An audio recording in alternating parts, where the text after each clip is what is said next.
It will be my honor to invite Dr. Mukund S Babel on the dais for his thinker words on water security challenges. And again, I will try to follow what Atul has said, few things, very quickly. You are still with us, everybody? So let me start with thanking our organizers, Dr. Ajay Singh especially, who has invited me to be with you today and try to share some of the work which we have been doing. So I'm going to speak on water security, and I'm trying to give a few minutes on the challenges and the kind of problems which have been raised since morning, and then try to give you a tool to think over, and I'll try to, in between these, try to tell you what water security means. And then I'll give you some example, and those examples are from a project which we are doing, and try to end my presentation giving you some reflections.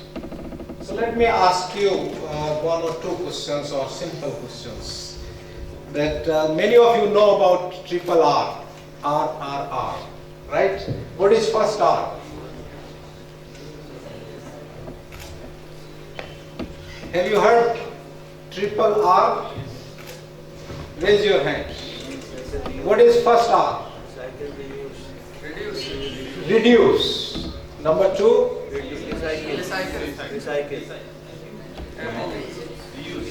Reuse. And number three is recycle. So we talked about reuse in the morning, and there were some presentations. I want you to think, how can we reduce? Put more efforts on first R. Okay?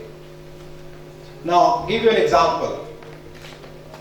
How much water we consume every day? Raise your hand who want to get a chocolate from me. 30 liters per person. 5 liters. 140. 130. Any other answers? No. 140 for Dhaka city. 140 for Dhaka city. Okay. Okay, how many of you would agree to me that we use about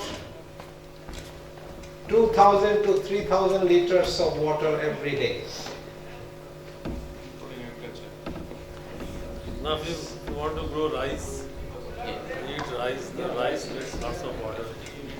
Rice process. Okay, that's the first point. We would like to reduce it. And then there was some discussion which took place that what should we grow, how we should grow, how can we improve the efficiency of water use, especially in agriculture. Now, let me ask you another thing. Normally it takes about 2 to 3,000 liters of water to grow 1 kilogram of rice. And we need about 1,000 liters of water to grow 1 kilogram of wheat. It needs about 500 liters of water to grow corn.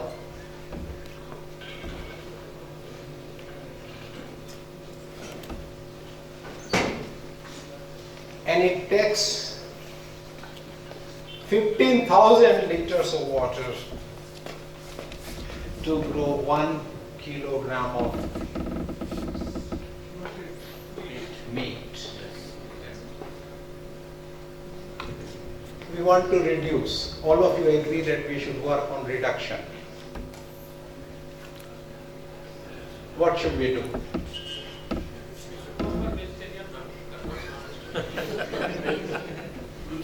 It's true. What he says is completely true. how much energy we need every day. Anybody? How many calories of energy we need on an average? That depends that what you do. What is your activity? I'm just asking for you, for example. Tell me how much calories you need every day. I may need 2,000 calories. 2000 calories. Okay. A rough estimate says that you need 1 liter of water to grow 1 calorie on an average. And you need only 10 liters of water to grow 1 calorie of energy from meat. 1 calorie can be grown by 1 liter if it comes from plant. Okay? So think on how can we reduce the water use. Now second question I have is, I'm telling you two more things before I start my kind of organized presentation. The second point is, our population is about 7.3 billion on the earth. I'm talking about global population, which was only about 6 billion in year 2000. So from 1900 to 2000, means in 100 years, the population grew from 1.5 billion to 6 billion. 4 times. Water use has increased by 9 times.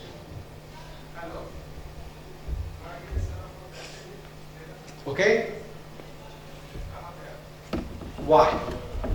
Think on. We don't need to get an answer now.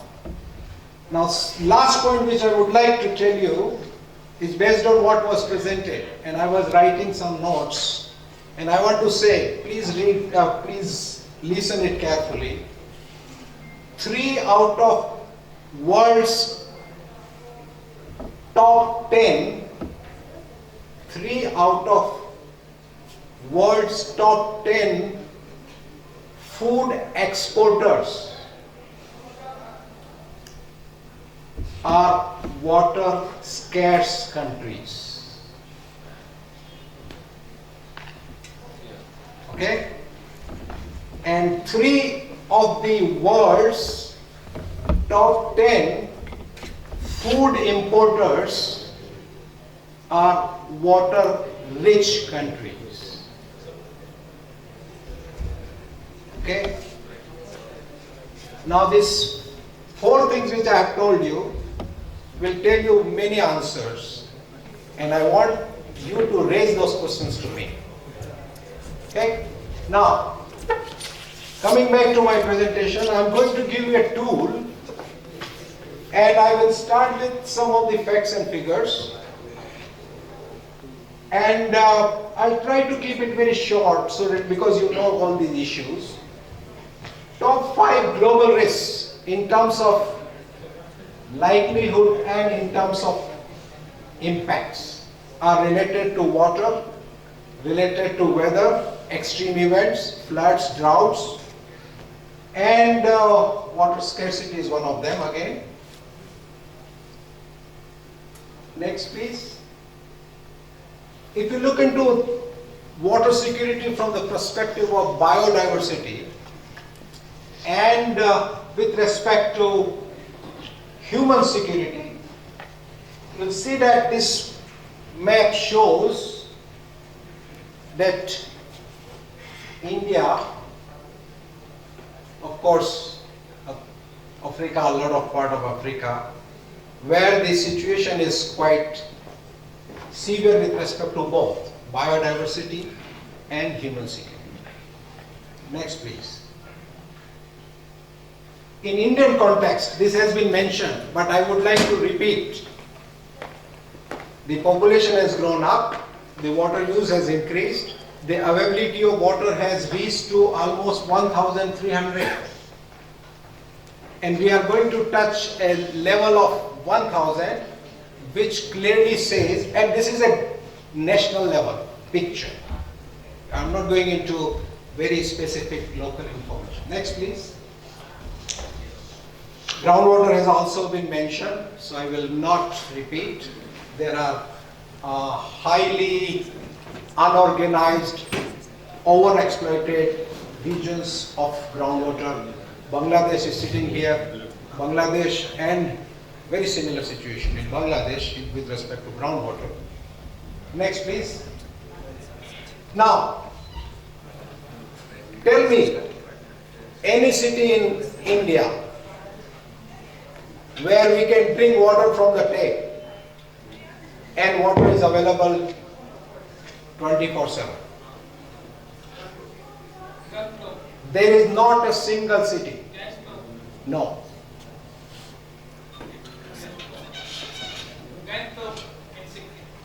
Gangtok in Sikkim. Yeah, what is available? You can drink from the tap. 24 hours? I think. No. And in Srinagar. No. There is not a single city which is supplying water 24/7 with water drinkable from tap. According to a study done, I didn't do this study, but in 2017, These two regions, water is free from any kind of the pollution. yes, but then used by the people 24/7, piped water supply. Number 2, groundwater has been mentioned many times. I would not repeat. Overexploitation is happening in many parts of the world because there is no charge on the groundwater. And India and Pakistan became the top rice exporter countries, producing rice in those areas where rice should not be grown. This links to what Ajay Pradhan just mentioned, that the availability of water, suitability of soils, climate, agroclimatic conditions were not considered. Next, please. So, this is a kind of summary I prepared. What are the challenges which we face in India? Water supply security, enhancing irrigation potential, because our population is going to be, we are going to cross China very soon, and the population of the world by effective use of groundwater and surface water, enhancing water use efficiency, especially in agriculture sector.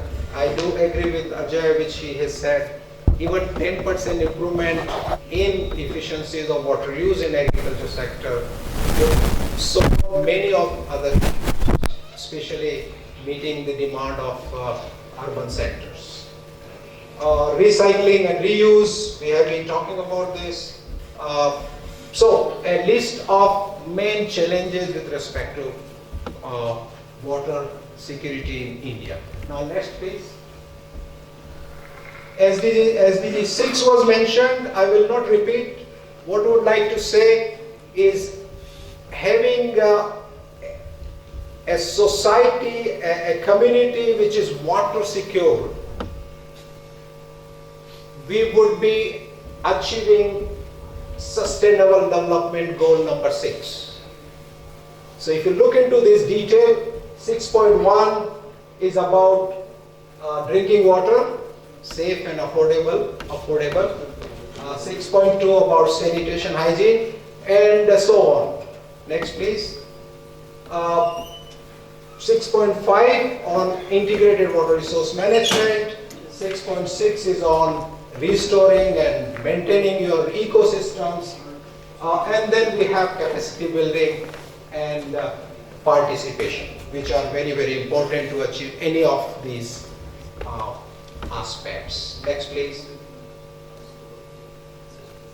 I put this way, a water security, if you have a water security, you can have all the securities. You can think of energy security, you can think of food security, you can think of human security, you can think of water resource security. You can think of climate security. Now, I can elaborate on this, but during our discussion. Next please. A possible scenario could be like this, and I would like you to think. Next please. Now, what water security means? And it means different to different people, different discipline.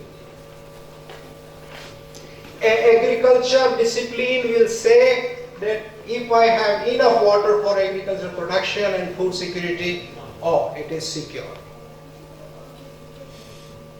Public health people will say that if I can supply and have access of safe water to my people, that is what water security is all about. A policy person would think of sustainable development, think of protection against floods and droughts. Next please.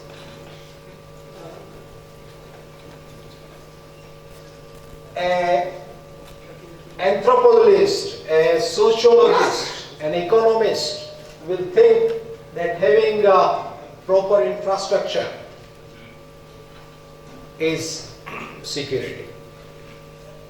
So whole idea of this security has to be understood holistically, comprehensively, and that is what we have done. Next please. We are trying to follow, I was in the working group of UN Water, where we in 2013 we come up with a definition that what do we mean by water secured society or water secured world. And that definition is the capacity, I will read this because this is to understand what really we mean by water security. And that means that we have the capacity to safeguard sustainable access to adequate quantities of and quality water for sustaining livelihood, human well-being, socio-economic development, for ensuring protection against waterborne pollution and water-related disasters, and for preserving ecosystems in a climate of peace and political stability, which covers transboundary rivers, which Munawar was talking about, that how do we have enough water in Bangladesh with upstream countries cooperating on that. Next please. So we have used this, but we should also understand one very important point. What is the risk we have? Water risk, acceptable level of water risk. You'll not be able to have a complete 100% assured security per se. What is the level of risk we are ready to take? Take an example that this is a probability on the y-axis. This is any kind of flood, pollution, drought, whatever the factor you are considering. We will see that there is and climate change on it would bring an additional kind of impact on any of these. What is the level of risk we are ready to take?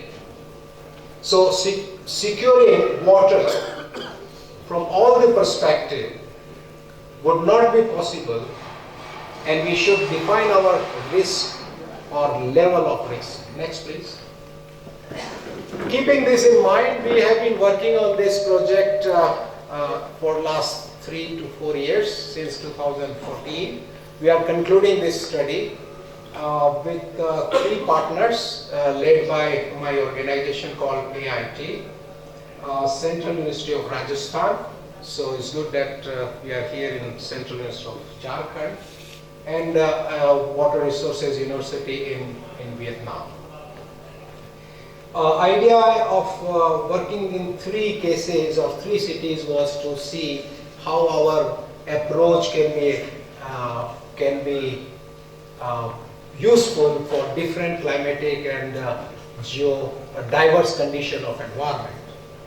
So we are working in one basin and a city in Thailand, one basin and city in India, Jaipur is the case, and the third one is the Red River Basin in Vietnam. Next please. So water security assessment is an approach, and I would say that is not new, but in the past a lot of efforts were done in a very specific aspect. Somebody have decided in the morning that water poverty, if you remember, R.B. Singh was mentioning about water poverty and linked with water security, water stress, index of water scarcity. So a lot of efforts were done in the past, but in a very specific aspect, looking into stress, vulnerability, looking into watershed, looking into, and some of these studies, most of these studies were done at a national level. So we would like to put forward our project which was done at the city level and at basin level. But today I'm going to present only on city level. Next please.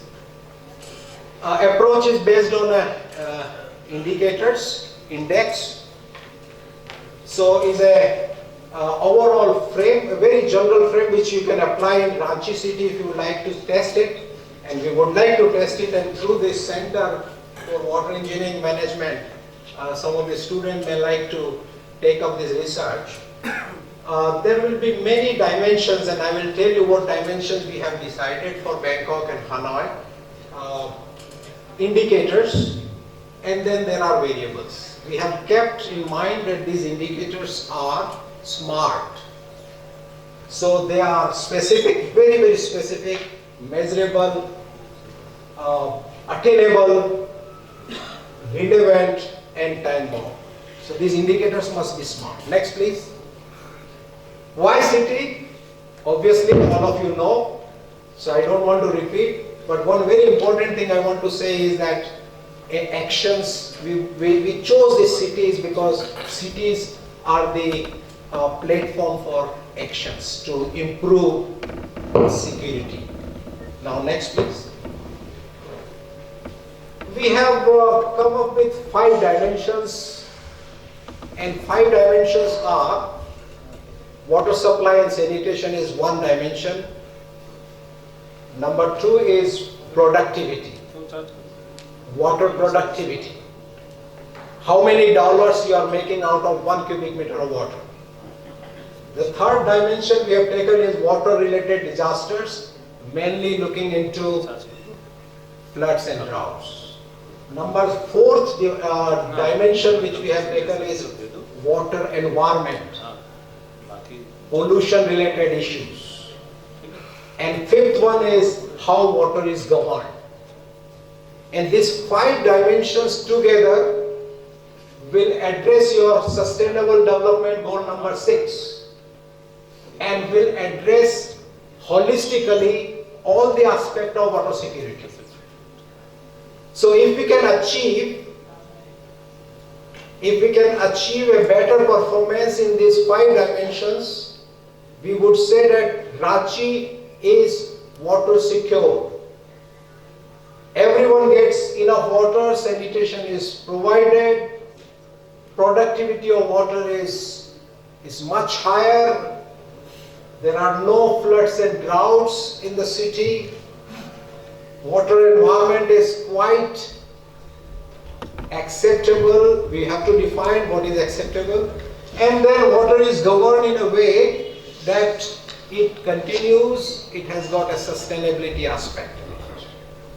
Now indicators. So there is a list of 12 indicators to reflect these 5 dimensions. And then what to measure. So I will take one example. For example, water productivity is the economic value of water. And the economic value of water, how judiciously is water used in terms of economic benefits. Okay?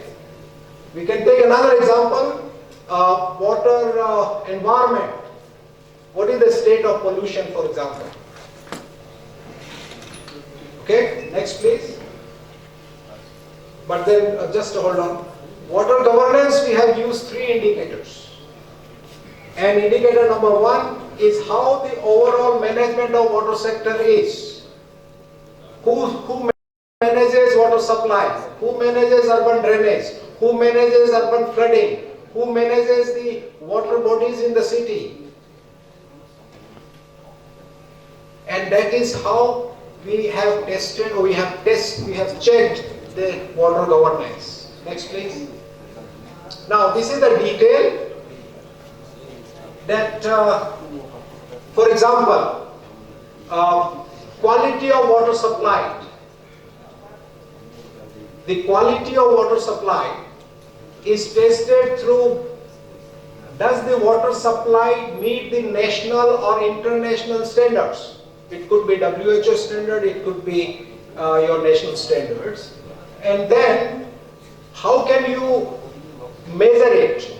So we have given potential various variables which can be used, and it's a long list. I'm showing you a short list so that you can choose in order to reflect what is the quality of water supplied. I can do it through customer satisfaction survey. I can do the type of water treatment employed. I can do it through coliform count of supplied water, whether it's safe. So I can find out how is the quality of water supplied. Similarly, next please. For example, go back. So this is just an example for water supply and sanitation dimension. And we have the detail for all the 5 dimensions and what potential variables you can use. Next please. Next. Now I'll take you to the example of Bangkok. Bangkok, as you might know, is a capital city of Thailand. Per capita GDP is about $500,000 Thai baht, which is about 10 lakhs rupees. About 10 lakhs rupees is GPP, the provincial product in terms of GDP. So this is at provincial level. Average annual rainfall is about 1,600 millimeter. Next please. Now for this particular Bangkok case, these 5 dimensions, 12 indicators and the variables are shown. And let me take you one example, water related disasters. Bangkok being a coastal city with draining a large area of a river basin called Chao Phraya River Basin. The flooding is a major problem, and if you have heard in your newspaper, 2011 we had a huge flood costing us about $45 billion in terms of damages, and that's a serious issue. So we try to look into 2 aspects, 2 indicators we have used.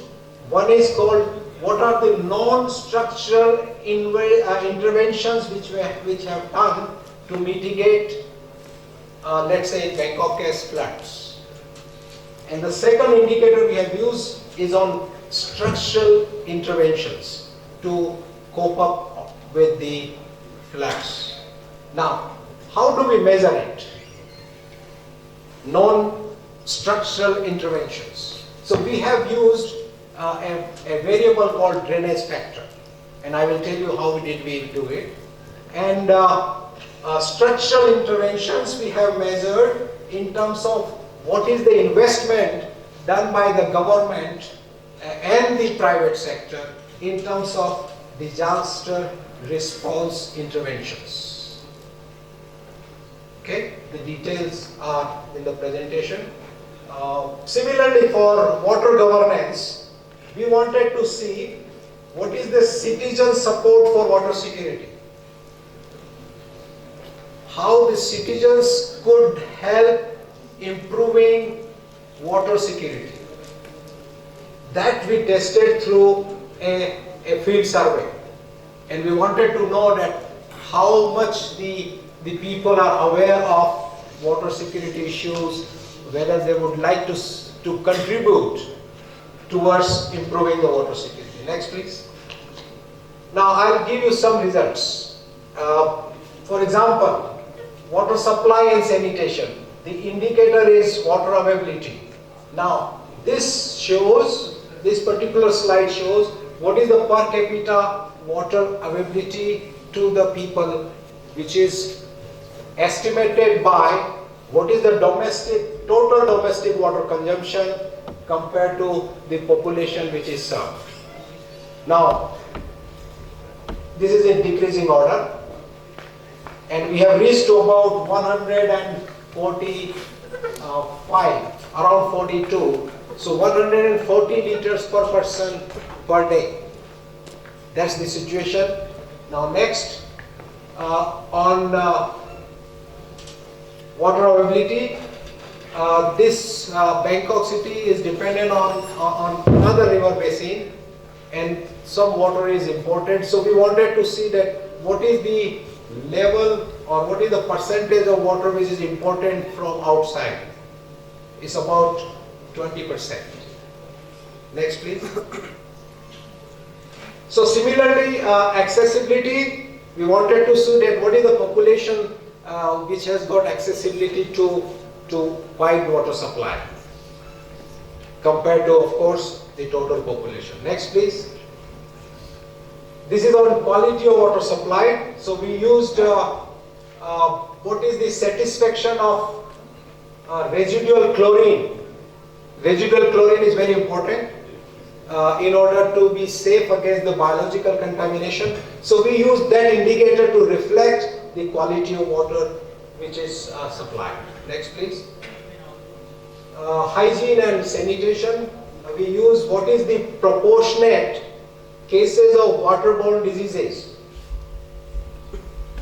So a lot of data were collected. It took us about 1.5 years to collect this data, but now we have a good frame which we have applied in Jaipur, we have applied in Hanoi, we have applied in Bangkok.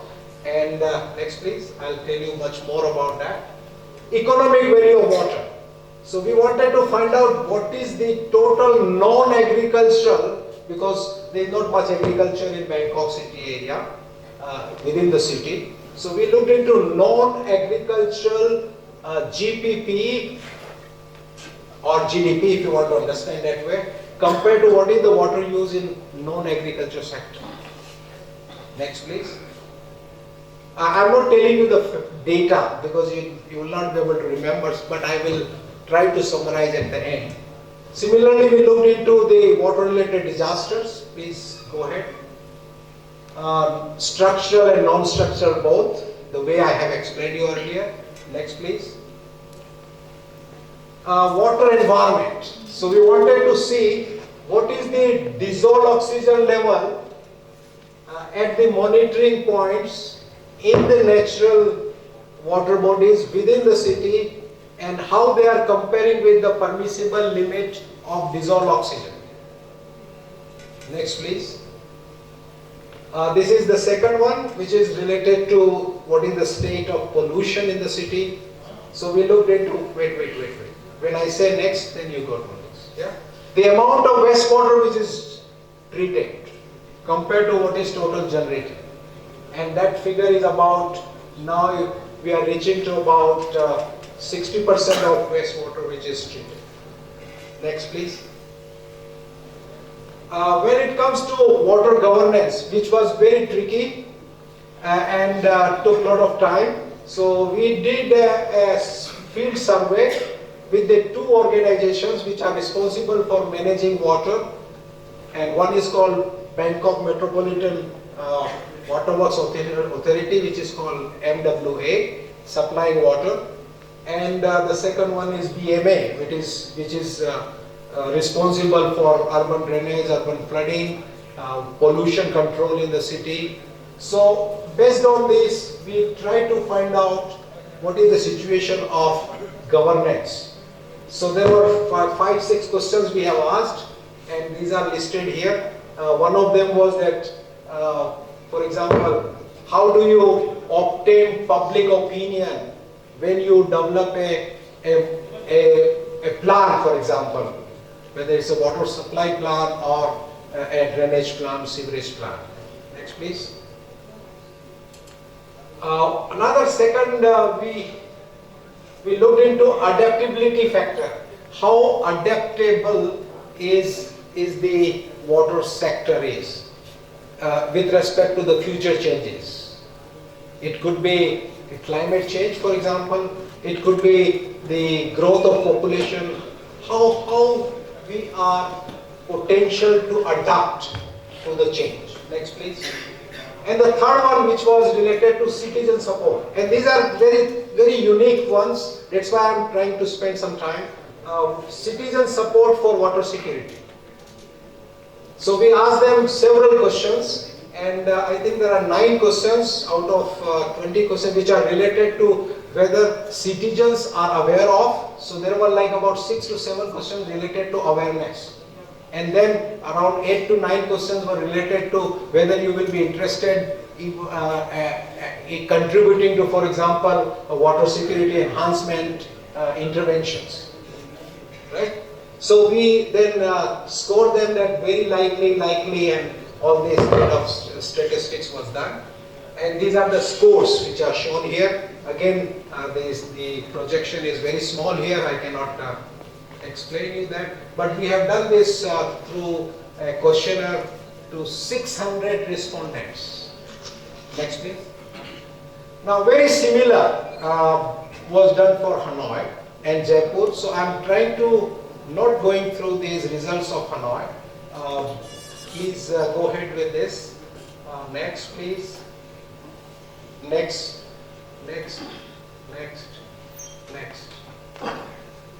So these are all the results. I'm not presenting the Hanoi results. Next, please. Okay. Now, you can reflect on these with respect to this summary table which I have prepared, or summary which I have prepared here. The trend of per capita water use in Bangkok and Hanoi is completely in opposite nature. Trend in Bangkok is decreasing, trend in Hanoi is increasing. Because the water use is only 60 to 70 liters per person per day in Hanoi compared to 140 plus in Bangkok. Okay.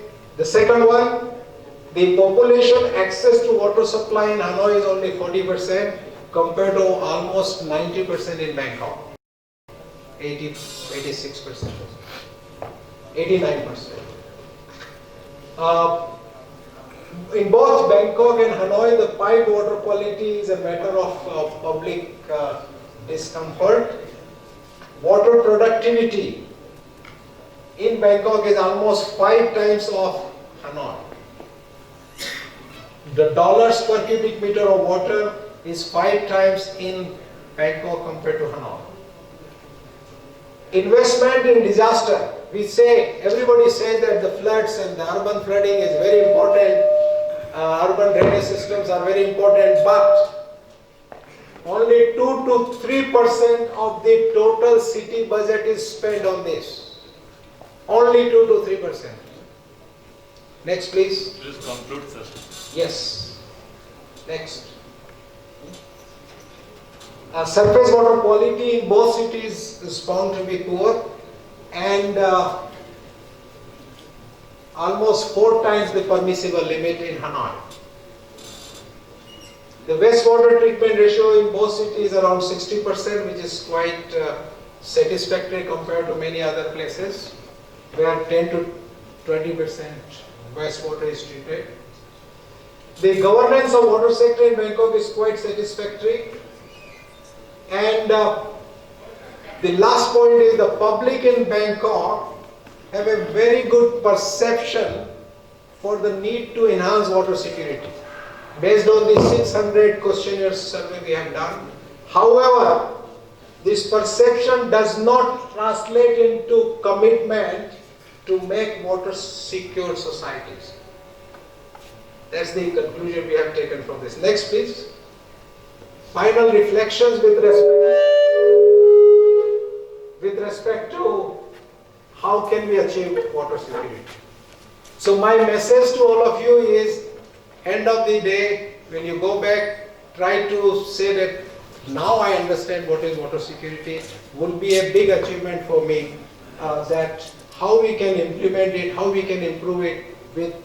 It's very similar to implementing IWRM, where you have 3 broad pillars, and those pillars are the enabling environment. You need a proper policy, legislation, institutions. You need institutional roles, an institutional framework, and you need management instruments. In order to achieve social equity, 3 E's, I call them 3 E's. Social equity, economic efficiencies, and ecological sustainability. 3 E's, 3 P's and 3 E's. So you can achieve this water security. Next please. And that, how can you do it? IWRM planning cycle. You look into the water security the way I have explained you and see where the interventions are required. Develop your IWRM plan at city level. I did not present basin level approach. We have done this study for basins also. 3 basins. Next please. We are organizing a training workshop in March, and we have received about 50 applications. Due date was yesterday, 15th of January, and this will be on 26 to 30. Very similar studies which I have presented are being taken up in Ho Chi Minh City, in Germany in 2 cities, in Africa in 2-3 cities. So there is a lot of work going on. We are pioneer in starting this international conference in 2016, which was done in Bangkok. 17 was done in Cologne. 18 will be done in Kenya. And you are most welcome to submit your articles. Next, please. Thank you.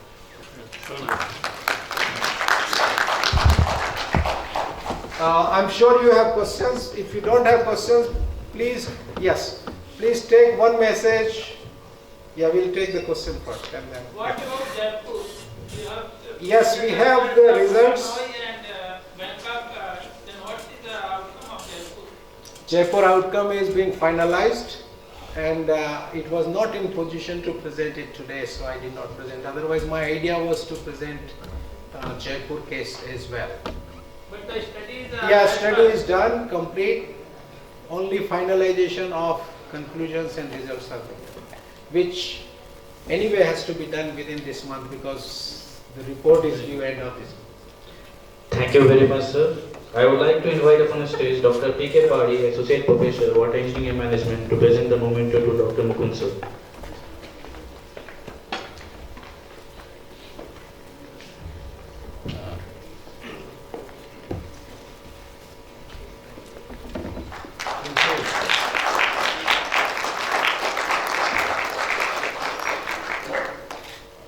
We come to the end of our last session. Thank you everyone for your patience.